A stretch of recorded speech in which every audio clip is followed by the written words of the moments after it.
2019 पूर्वी राज्यामध्ये 2,10,00,000 वाहनांची नोंद होती.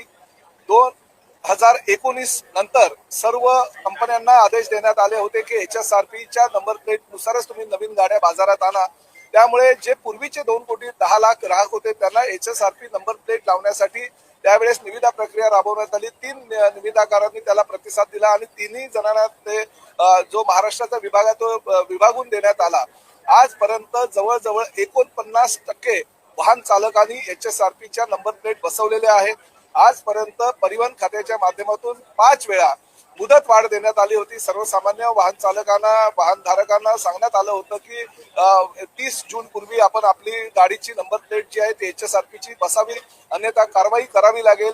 जवळजवळ 5 वेळा मुदत वाढ दिल्यानंतर सुद्धा सर्वसामान्य वाहन चालकांनी जर ती नंबर प्लेट बसवली नसेल तर उद्यापासून नाईलाजास्तव का होईना नियमाच्या अधीन राहून आमच्या आरटीओचे अधिकारी प्रत्येक वाहन चालकाला ज्यांनी नंबर प्लेट HSRPची बसवली नसेल त्याच्यावर दंडात्मक कारवाई करेल. 1,000 रुपये दंडात्मक कारवाई करण्याच्या सूचना या आमच्या डिपार्टमेंटच्या अधिकाऱ्यांना आपल्या परिवहन आयुक्तांनी दिलेल्या आहेत.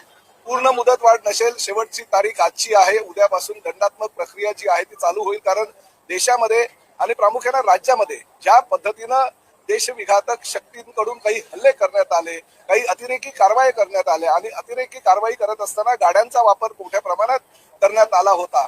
आणि HSRP नंबर प्लेट ही सुरक्षिततेच्या दृष्टिकोनातून फार महत्वाची आहे. भविष्यामध्ये ही HSRPची नंबर प्लेट प्रत्येक जर गाडीला असेल तर आरटीओ अधिकाऱ्यांना आणि पोलिसांना ती गाडी शोधणं फार अधिक गरजेचं होणार आहे आणि त्या माध्यमातून काही सुरक्षितता राज्याच्या दृष्टीनं महत्वाची घेऊन हा निर्णय तत्कालीन सरकारनं आणि तत्कालीन मंत्री महोदयांनी घेतला होता.